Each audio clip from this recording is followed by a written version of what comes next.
the analysis of the Senate hearing about war on drugs. May reward po ba yung 7 iyon sa death squad nyo? Again, ma'am? May rewards po bang ibinibigay sa mga miyembro ng death squad nyo tuwing nakakapatay sila? Police? Police ba yung death squad nyo? Yung Yun ang allegations. Hindi po, yung sinabi nyo kanina. Huwag tayong lumabas dyan. Hindi po ako lumalabas. May ibang lumalabas. Yung Dito sinabi tayo po ninyong ang death squad, pinag-usapan dito, may rewards po ba yun? Centered sa police na sinasabi na binabayaran. No, sir. Fina-follow up ko yung sinabi ninyo. Ay, yung civilian? Unprompted. So, kung civilian yon, yung sinabi nyo na death squad nyo na 7 tao, may rewards po ba yung 7 taong iyon kapag nakakapatay sila? Ay, hindi, ma'am. Mayayaman yung mga...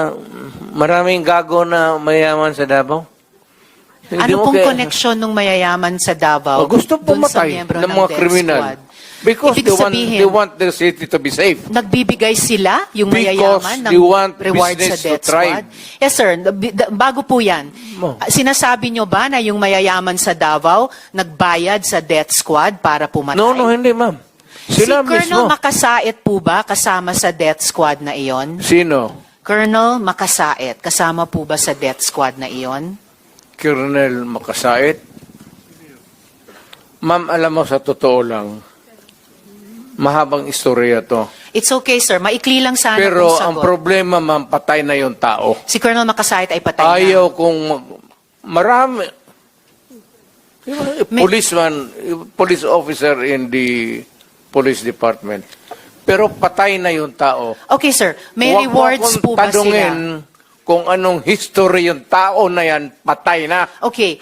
May rewards po ba sila, yung mga miyembro ng death squad nyo? Sino? Ako? Magbigay? Yung 7 miyembro, kung sino man ang nagbigay, may rewards ba sila kapag pumapatay sila? Walang reward, ma'am, kung Walang police rewards. yan. Lalo Hindi ng ho. police. Bakit Wag- ako magbigay ng reward sa mga... Paiba-iba, hindi po. Trabaho Paiba-iba po nila yung yan. sinasagot nyo eh. Hindi ko tinatanong yung mga pulis. Oh. Tinatanong ko po yung mga miyembro ng death squad nyo. Ah. Binabayaran ba sila kapag nakakapatay sila? Wala. Okay. So, libre lang yung May I remind the pagpatay. Senator, this is just an intervention. Yeah, sorry. We have to I follow, apologize, we have Mr. to follow Chair. So the conversation revolves around politics, specifically investigating the war on illegal drugs during the presidency of Rodrigo Roa Duterte. The discussion touches on serious allegations, implications of those actions in society, and law enforcement practices. The Senate hearing was held on October 28, 2024, where Senator Rizzo Hontiveros questioned former President Rodrigo Duterte about the existence of the so-called Death Squad. So the goal is to argue and to investigate whether the members of the Death Squad receive rewards after killing those individuals who are involved in illegal drugs. This hearing is part of a larger inquiry into the continuous anti-drug campaign that has been a notable feature of Duterte's presidency. The campaign has come under criticism from both within the country and on the global stage for its alleged human rights abuses. The term death squad is used for the groups that are believed to carry out extrajudicial killings, typically aimed at individuals suspected of involvement in drug-related activities. The purpose of the hearing is to reveal the truth behind the accusations and ensure that those responsible for any illegal activities are held accountable. This inquiry is essential in guaranteeing openness and fairness in police procedures. So for structural analysis, organization. In the opening, Senator Risa begins with direct questions about alleged death squads and rewards for killing, settings the tone for the conversation. President Duterte initially seek clarification, asking, again ma'am, to align on the subject. Senator Hontiveros asked pointed questions to uncover specific details including may rewards po ba? Police ba yung death squad nyo? References specific names such as Cornel Makasait to anchor the discussion. Redirects when President Duterte debates or give vague responses. President Duterte responses, denies direct connections to reward but acknowledge complexities. Like, mahaba ang storya nito. Shift or reframes the conversation. Sometimes moving to unrelated topics like maraming gagawin na mayaman sa Davao. Expresses frustration. Bakit ako magbibigay ng reward sa mga putang ina? Turn-taking patterns. Senator Risa dominates as the inquirer while President Duterte responds reactively. Both participants interrupt frequently, reflecting the contentious nature of the discussion. Senator Risa consistently returns to the core question of rewards and accountability, ensuring focus. Cohesion. Repetition. Key terms like death squad, rewards, and pitong tao are repeated to maintain focus.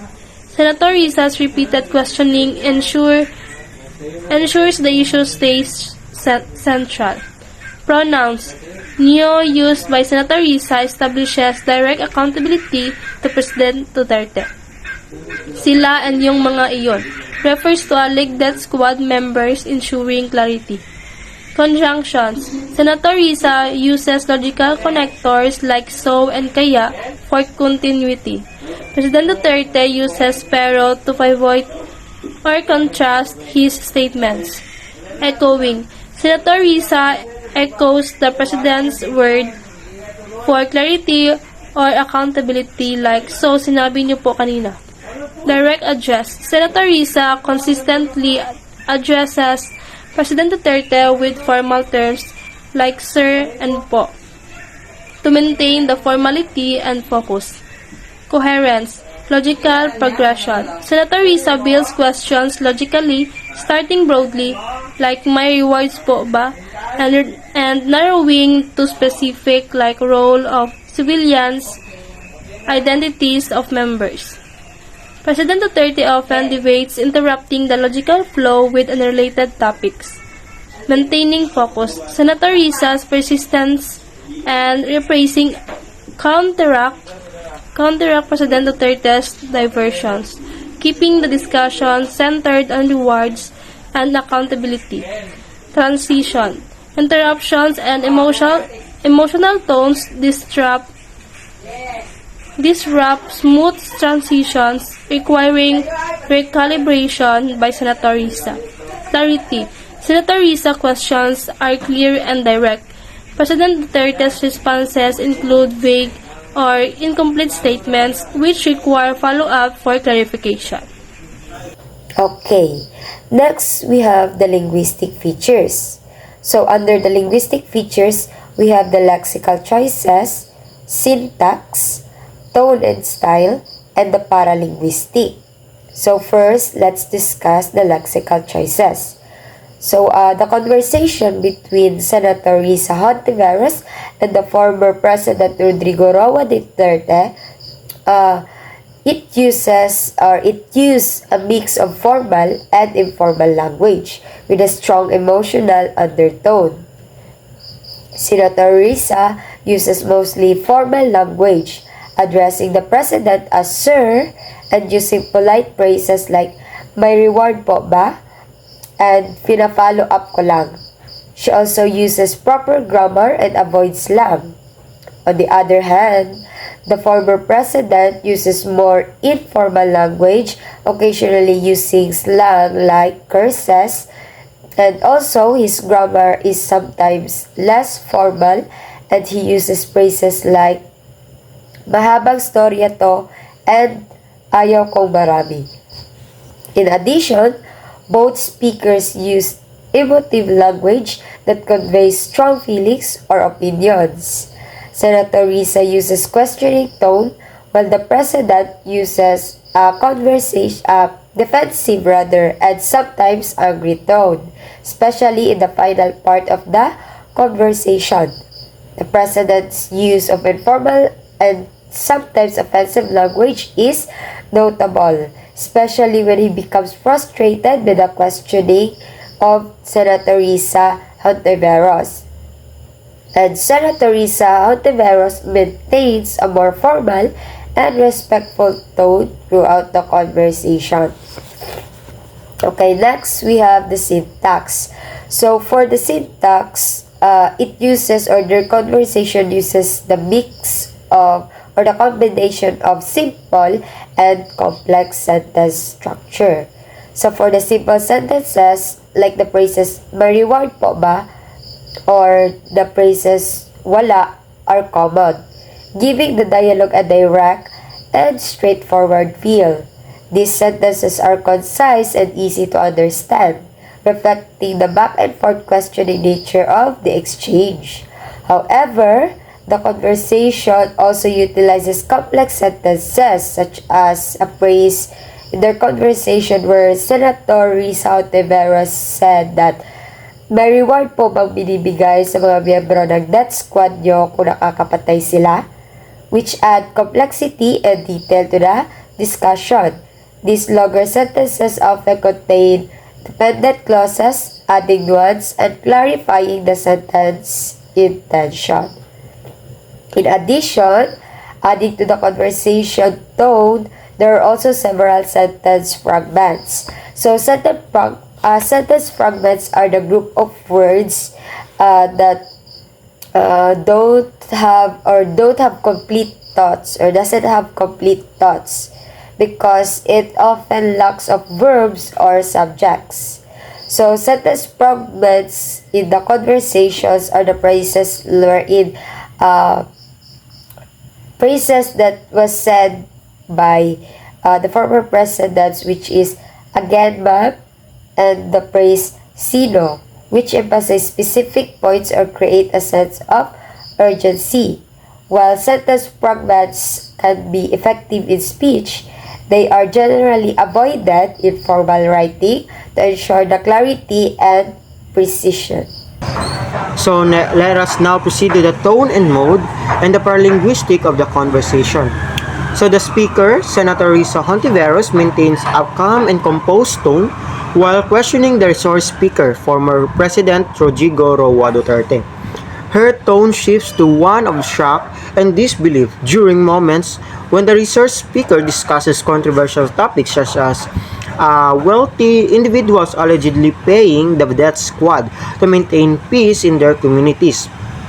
She often uses emphatic hand gestures such as circling her hands or pointing to emphasize her questions and clarify her points. Her facial expressions, such as a stunned or shocked look, reflect her emotional reaction, especially when she hears unexpected or troubling answers.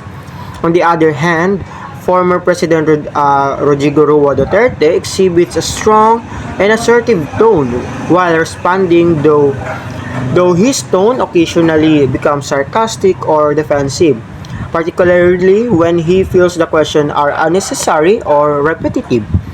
He often uses hand gestures such as pointing at the table to reinforce his statement, sometimes with noticeable force that reflects his irritation.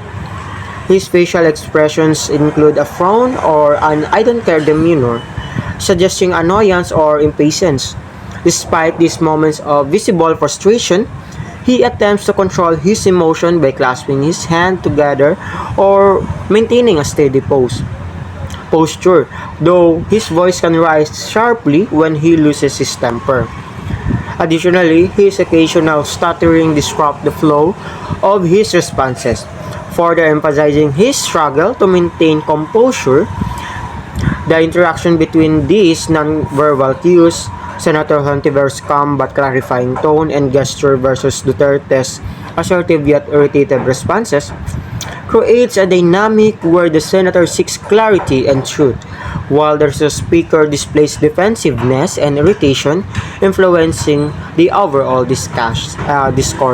So that will be all. Let's now proceed to the other part for the conversation. Pragmatic features. Speech acts are essential in analyzing how language functions in a conversation, as they reveal the intent of the speaker through the statements, questions, or commands. First one, we have the requests and questions. Senator Risa's speech consists mostly of the questions aimed at seeking clarification about the existence of rewards for death squad members. For example, she asks, may rewards po bang ibinibigay sa mga member ng death squad nyo kung nakakapatay sila? This question suggests a formal investigative tone, indicating her attempt to gain direct answers. By continuously asking for clarification, so kung civilian yon, yung sinasabi yung death squad nyo na 7 tao, may rewards po ba yung 7 taong yon? Senator Risa shows persistence in uncovering any contradictions in the president's statements. Next one is assertions. The president makes defensive assertions such as, walang reward ma'am, which explicitly denies that death squad members receive compensation. He also diverts attention by discussing some unrelated matters such as wealthy people in Davao. Instead of directly addressing the question, his speech act leans toward deflection and denial, indicating an unwillingness to directly engage with Senator Risa's question. So the use of questions by Senator Risa places pressure on the president to explain himself, while his responses suggest attempts to downplay the accusation or shift of the focus.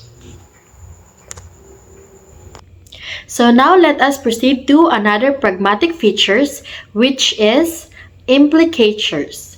Implicatures refers to meanings implied by a speaker without being explicitly stated. In this conversation, both speakers implies things that are not directly said. So this is the president's implicature.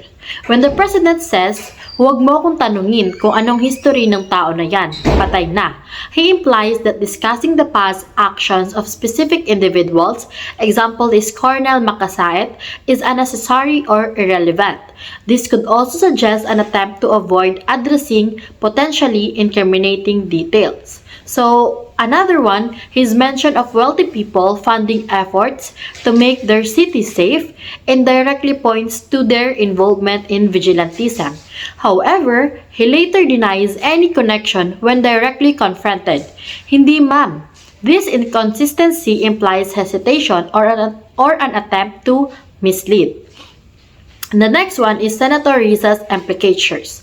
Senator Risa implies skepticism about the president's statement by repeatedly asking about rewards, even after the president denies it.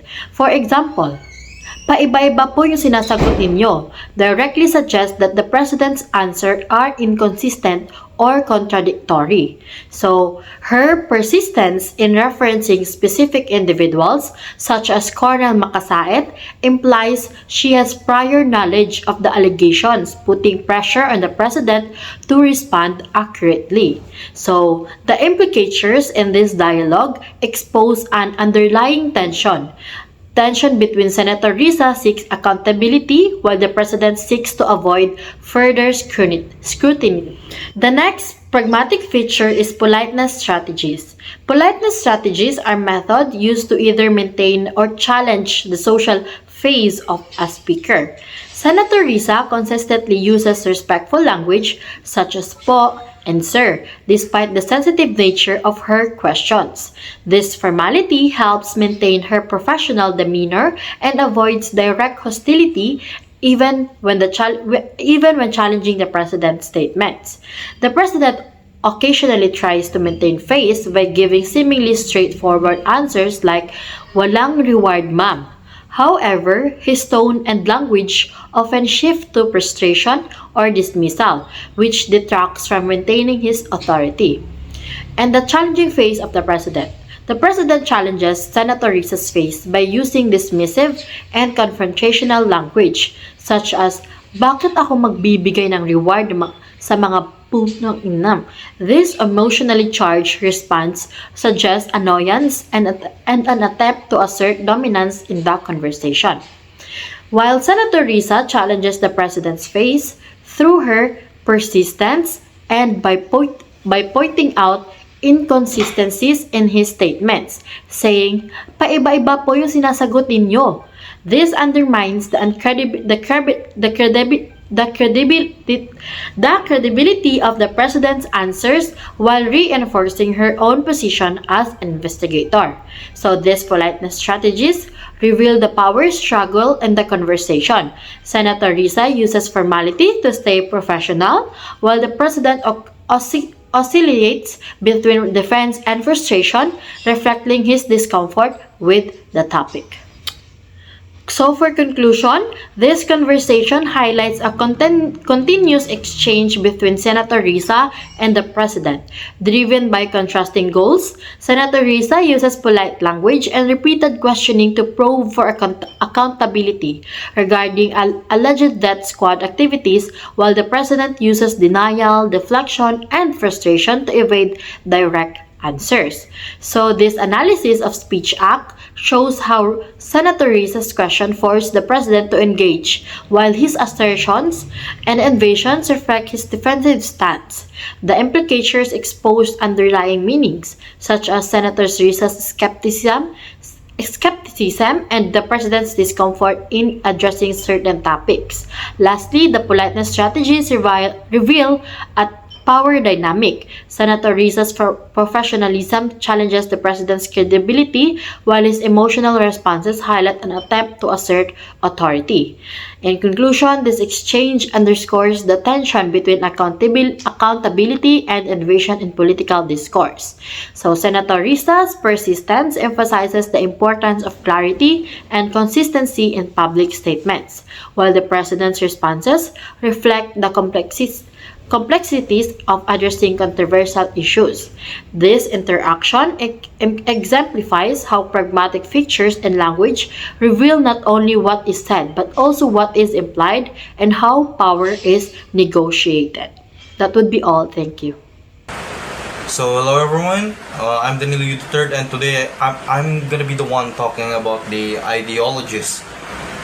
So, justice versus pragmatism. So regarding ideologies, Senator Risa embodies a commitment to justice and institutional accountability, questioning the morality of alleged extrajudicial killings. And Duterte's response reflects a pragmatic, result-oriented view where public safety and crime control might justify the unconventional methods that he used. And also here under the ideologies, we also talked about the authority and public trust. And in this case, Duterte seeks to assert that actions, whether by individuals or groups, were community-driven or voluntary, distancing himself from direct accountability. So that's all from my part. Thank you. So, in the intertextuality, references to other discourse is the text highlights how the discussion about a death squad in a Senate hearing references past events and ideas. Specifically, it connects to allegations about the Davao Death Squad, a controversial group associated with extrajudicial killings during anti-drug operations in Davao City. So, in the cultural or historical context, the discourse is situated within the broader social and historical context of the ongoing issue of extrajudicial killings and human rights abuses during the war on drugs in the Philippines. It reflects the tension between combating crime and upholding justice and due process. So, in overall, the analysis demonstrates how our text or the discourse draws on and references other texts, both historical and contemporary, to shape its meaning and impact. It highlights the complex interplay between language, power, and social issues.